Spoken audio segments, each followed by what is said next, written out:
Hi everyone. Welcome to English Story School. Part 1. The Weight of Their Doubt. What if the whole world was waiting for you to fail? Not quietly, in secret corners. No, loudly, openly, staring at every move you made, with eyes sharp as knives, praying for the moment you would stumble, waiting for that crack in your armor, that slip of your foot, so they could finally laugh. That was Daniel's life. He wasn't born into comfort. He wasn't handed wealth.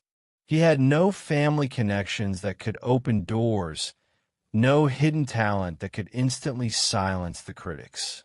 All he had was a dream, a vision buried so deep in his chest it burned every time he thought about it. And because of that fire, he dared to step forward. But everywhere he turned, the whispers followed him. He'll never make it. He's not smart enough. He's not strong enough. The words weren't said once or twice. They became a chorus. The kind of chorus that digs under your skin, gnaws at your spirit, and echoes in your head even when no one is speaking. That's the thing about whispers. They travel. They multiply. And if you listen too long, they become your truth, unless you decide to fight back. Daniel knew he was standing on a line. On one side, there was surrender, the easy road of believing them, of collapsing under their weight, of accepting their script as his fate. On the other side, there was defiance, the brutal, lonely road of refusing to let their voices become his. And in that moment, Daniel made a choice, because he realized something powerful. Your enemies are not the ones who doubt you. They're the ones you start believing. But making that choice didn't erase the weight. Every day, he carried their doubt like chains on his back. Walking through crowds, he could feel their eyes piercing through him. Entering rooms, he could hear the unspoken judgment in the air. Even in silence, their voices haunted him. Sometimes, late at night, lying awake in the dark, he almost gave in. He thought of quitting, of trading his dream for a life small enough to escape their ridicule. Because there's something terrifying about doubt. When the world screams it loudly enough, even your own heart starts to question if they're right. But Daniel refused to surrender. If they wanted him to crawl, he would learn to run. If they wanted him to trip, he would learn a leap. And if they wanted to bury him, he would grow roots so deep the earth itself couldn't hold him down. He began to see their doubt not as a curse, but as fuel. Every insult became a spark. Every whisper became a weight to lift. Every laugh at his expense became a challenge. The louder they doubt, the stronger you must build. And so he began to build. It started with discipline, the kind no one sees. Waking up before dawn while the doubters were still asleep. Working when no one was watching. Training his mind when everyone else was numbing theirs. Investing hours into his craft that nobody would applaud. Day by day, he became sharper, faster, stronger. Not because it was easy, but because he knew something the doubters didn't. The war wasn't about proving them wrong. It was about proving himself right. The world wanted him to collapse under the weight of doubt. Instead, he learned to carry it, to turn it into armor. And slowly, though the whispers didn't stop, he changed. When they mocked him, he didn't flinch. When they laughed, he didn't shrink. When they doubted, he didn't argue. He worked, because Daniel had discovered something greater than their voices. He had discovered his own. The first time he fell, it was during one of those nights when doubt pressed on him like a storm. He was exhausted, bruised, and tempted to quit. He stared at the mirror, expecting to see the fragile boy they all thought he was. But what he saw was different. Not a boy, not a failure, not someone destined to crawl. He saw fire. It was faint, yes, but it was real. And in that fire, he realized the truth. The world doesn't decide who you are, you do. The whispers weren't his chains anymore. They were his weights. And every time he lifted them, he grew. The journey was far from over. The world still doubted. The whispers still followed. But Daniel no longer carried them as curses. He carried them as fuel, because he knew what the doubters didn't. Every great story begins with someone people said would never make it. And this was only the beginning of his story. The boy they wanted to see crawl was already learning how to stand. And soon, he would learn how to fly. Part 2. The ground was cold. Daniel's first steps into the real world were brutal. Dreams are intoxicating when you're imagining them, but reality is a different battlefield altogether. The boy who had carried fire in his chest quickly discovered that the world doesn't care about your fire. It cares about results. And until you produce them, it will slam every door in your face. And that's exactly what happened. Every application, rejected. Every idea, dismissed. Every attempt to prove himself, shut down. He lost count of how many times people cut him off mid-sentence, brushed him aside, or looked at him as if his ambitions were nothing more than a child's fantasy. At first, he fought back with words. He tried explaining, convincing, begging for a chance. But the more he spoke, the less they listened. The louder he shouted, the harder the doors slammed. And then came the nights. Nights when exhaustion weighed heavier than hope. Nights when his body ached, his chest hollow from disappointment. He would sit on the floor, staring at the ceiling, wondering if this was it. Is this all I'll ever be? Just a man crawling through life? A name no one remembers? A dream no one believes in?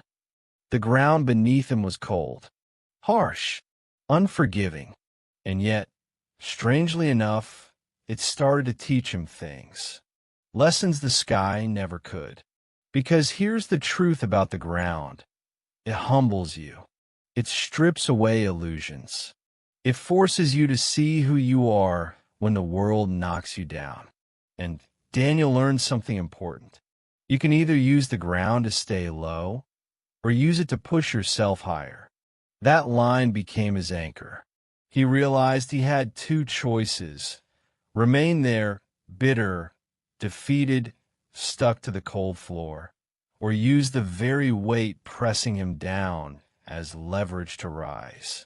And that night, on the ground where he thought his dream had died, Daniel made a promise. He would never be seen crawling again. The decision didn't magically fix his life. The rejections still came. The doors were still locked. The voices still doubted. But something inside Daniel had shifted. Before, each failure had crushed him, as if the world was confirming he wasn't enough. Now, each failure became fuel, confirmation not of weakness, but of resistance. Resistance meant he was pushing in the right direction. Resistance meant he was trying where others had already quit. He started looking at rejection differently. It wasn't a wall. It was a test. The ground is not the end of the story. It's the beginning of the climb. Every slammed door hardened his resolve. Every cold night strengthened his fire. And slowly, Daniel began to see himself not as the man crawling, but as the man preparing to leap. He stopped begging for opportunities. Instead, he built his own. If no one would hire him, he would create his own work. If no one would open their doors, he would carve his own path through the walls. He stopped waiting for permission and started granting it to himself. And the ground, once a symbol of defeat, became his training ground. push-ups when his body screamed for rest. Late nights studying when his eyes begged to close. Early mornings running when the world was still asleep. Each time he pressed against the ground, he remembered the vow, never crawl again. The very place where the world expected him to stay broken became the place he built his strength. People around him noticed the change. They still doubted, still mocked, but something in his eyes was different. There was steel where there used to be fear. There was silence where there used to be pleading. Daniel had discovered that resilience isn't about avoiding the fall. It's about refusing to stay down when you hit the floor. And he knew now that crawling wasn't just physical. It was a mindset. Crawling meant surrender. Crawling meant agreeing with the whispers. Crawling meant living small when he was meant to live large. And Daniel refused. He still sat on the ground sometimes. But now it wasn't in defeat. It was in preparation. He sat cross-legged on cold floors, planning his next moves. He used the quiet of those nights to sharpen his mind, to fuel his spirit, to map his future. The boy who once stared at the ceiling in despair was now staring at it with determination, whispering to himself, "They want me crawling, but I will rise. I will run. I will fly." The ground had not destroyed him. It had redefined him. So when the next rejection came, Daniel didn't flinch. When the next door slammed, he didn't cry. When the next laugh echoed, he didn't break. He simply pressed his hands against the ground, pushed himself higher, and kept moving. Because he had learned the truth. The ground is cold, yes, but is also solid. And from solid ground, you can always launch yourself into the sky. And Daniel was no longer afraid of the cold. He was ready for the climb. Part 3. The fire ignites. He woke up the next day like a man possessed. The world was the same. Doubters waiting, doors still closed, whispers still sharp. But Daniel was different. Something inside him had shifted. He was no longer waiting for permission, no longer searching for applause, no longer making excuses for why things weren't working. That morning, he looked into the mirror and didn't see the boy crushed by rejection anymore. He saw a fighter, a man who had been broken down but was now burning with a new kind of hunger. And hunger, when mixed with pain, creates fire. He carried that fire everywhere. Every insult, every smirk, every dismissive glance that once tore him down now became fuel. They didn't realize it, but every time they tried to humiliate him, they were only throwing wood into his fire. When they mocked him, he trained harder. He ran farther, lifted heavier, pushed himself longer than anyone thought possible. He refused to give them the satisfaction of seeing him crack.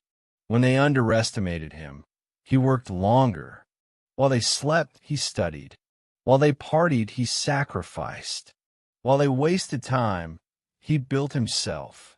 Hours turned into days, days into months, until his effort became a fortress no amount of doubt could penetrate. When they laughed, he smiled. Not because the laughter didn't sting, but because he knew something they didn't. The day you stop caring what they think is the day you become unstoppable. Daniel had finally stopped living under their eyes. For years, he had measured himself against their opinions. Every time they doubted him, he felt smaller.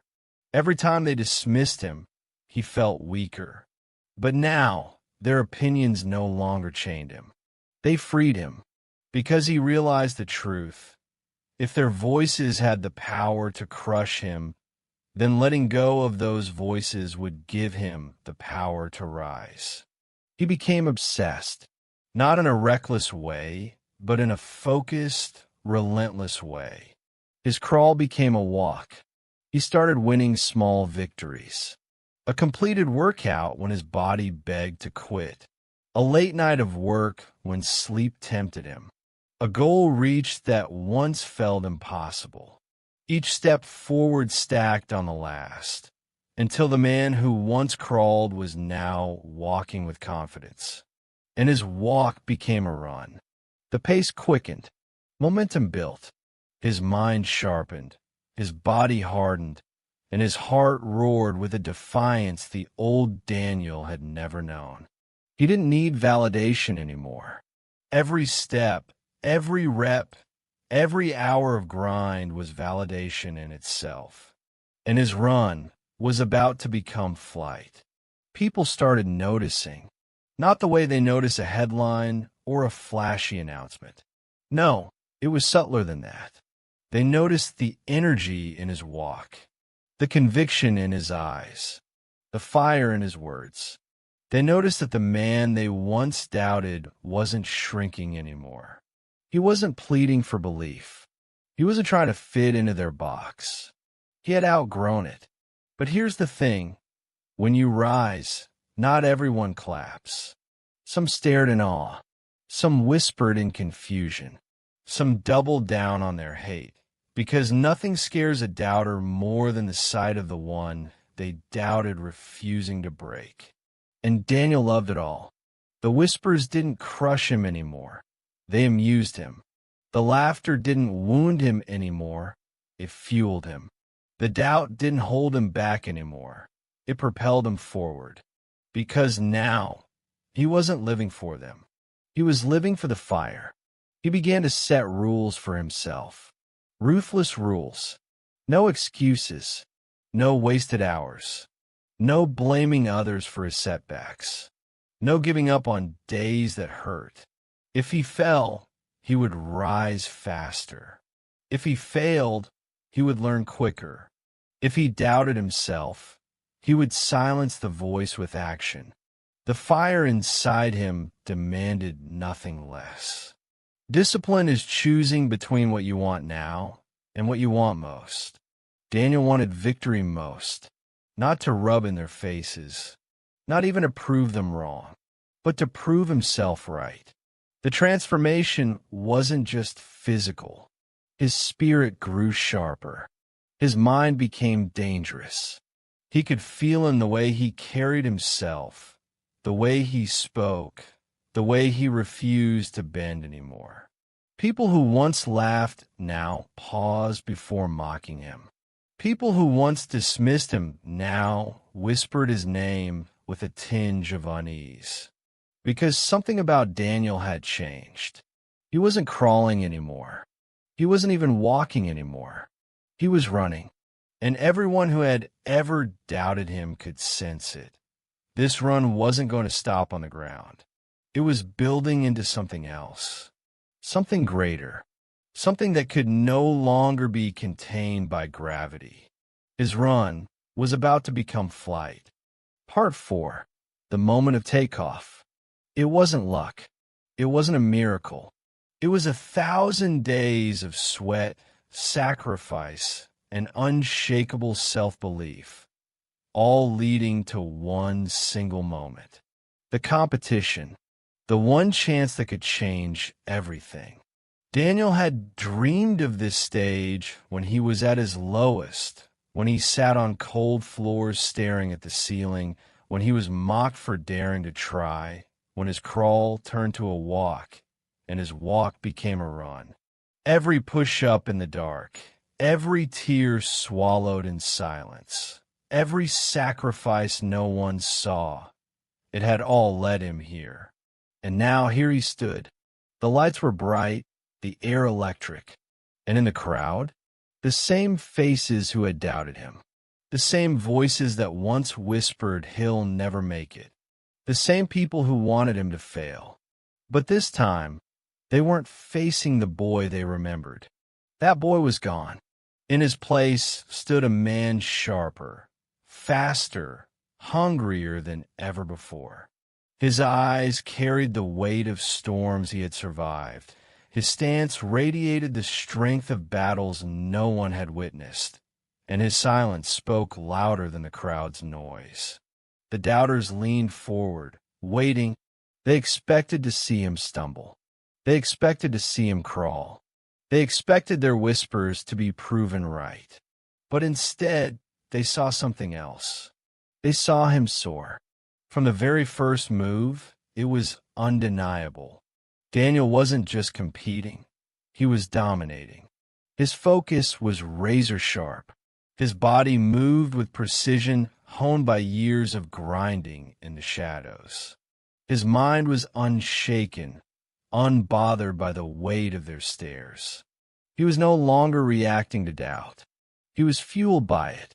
Every strike, every motion, every decision screamed of discipline carved into him by pain.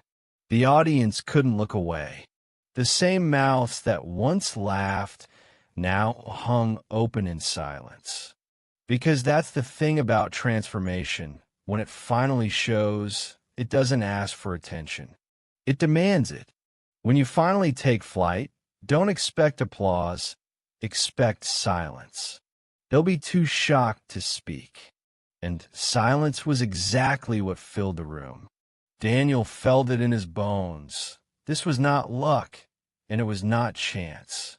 This was the result of 1,000 unseen days when no one clapped, when no one believed, when no one cared. Those days had been his wings, forged in rejection, hammered by sacrifice, polished by resilience.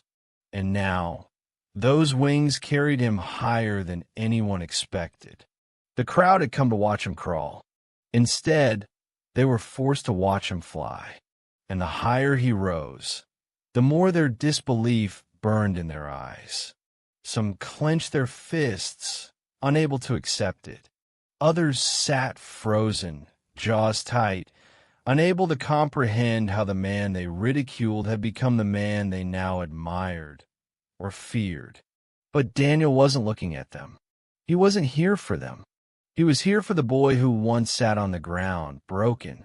He was here for the man who swore he'd never crawl again. He was here for the fire that carried him through storms no one else could see. Victory didn't feel like glory. It felt like justice. When his name was announced, the silence cracked into reluctant applause. But Daniel didn't need their claps anymore. He didn't need validation.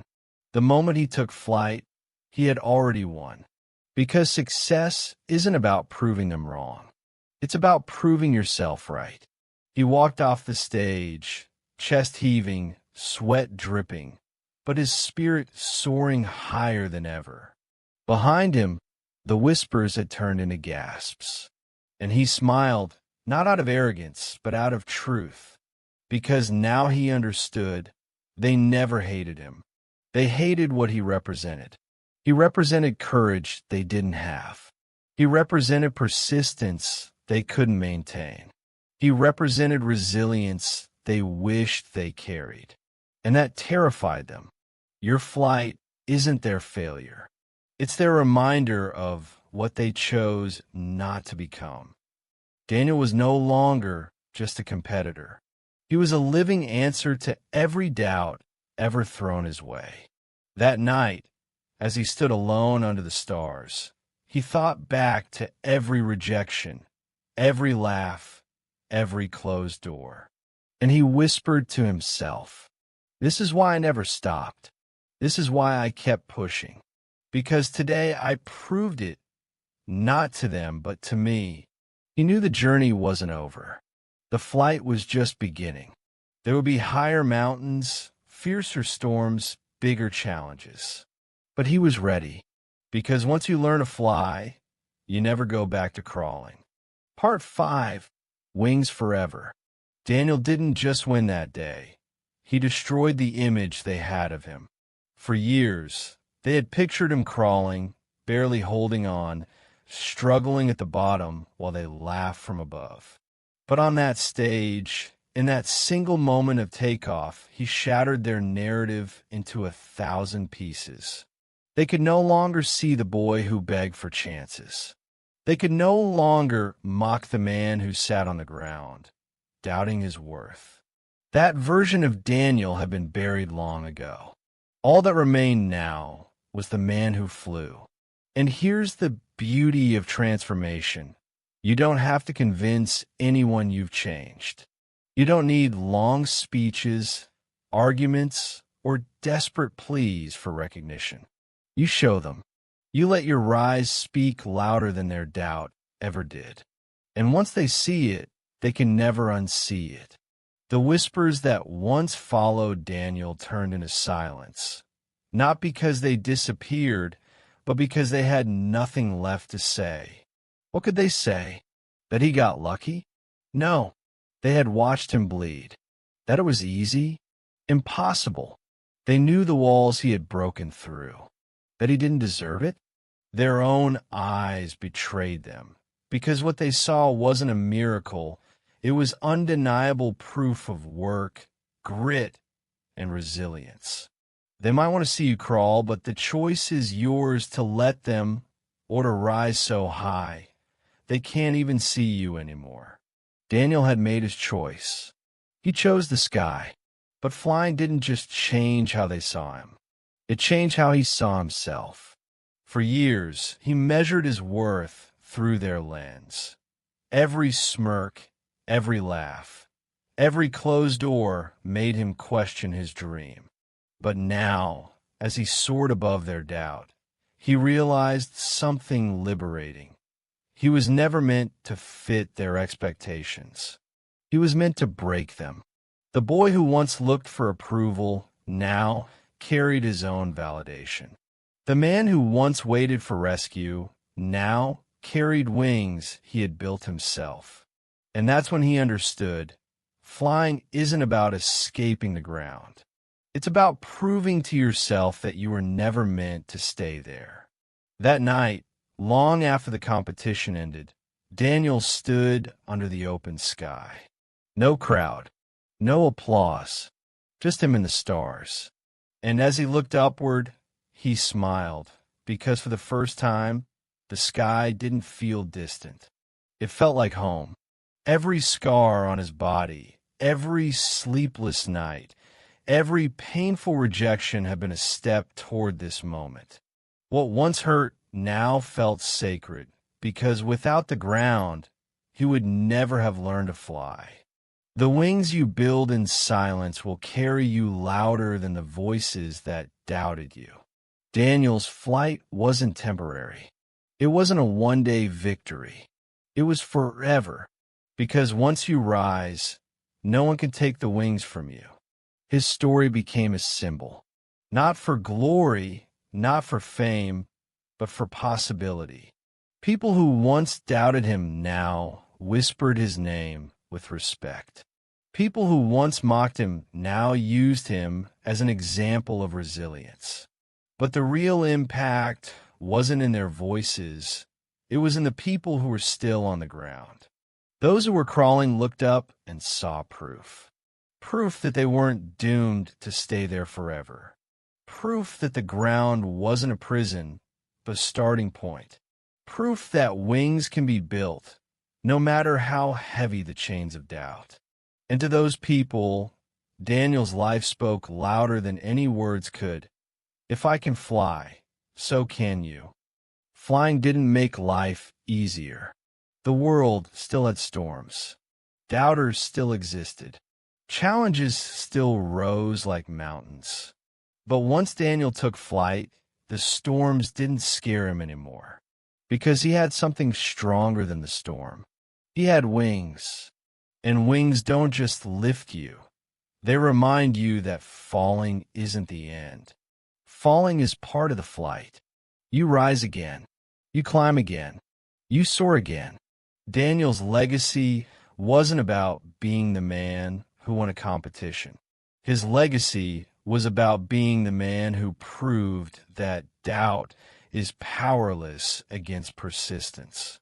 The man who showed that the ones who want to see you crawl are the very reason you should rise. He didn't just rewrite his own story. He gave others permission to write theirs. And that's the final truth of transformation. When you learn to fly, you don't just fly for yourself. You fly for everyone who still wonders if they can. So now, the question isn't about Daniel anymore. The question is about you. Where are you standing right now? On the ground, staring at the ceiling, listening to the whispers that tell you you'll never make it? Are you crawling, wondering if this is all life will ever be? Or are you ready to build your wings? Because here's the truth. The ground will try to hold you. The voices will try to break you. The doubters will wait to laugh. But the choice is always yours. To stay low or to rise. To crawl or to fly. And Daniel has already proven what happens when you choose the sky. With that said, thanks for watching, and until next time.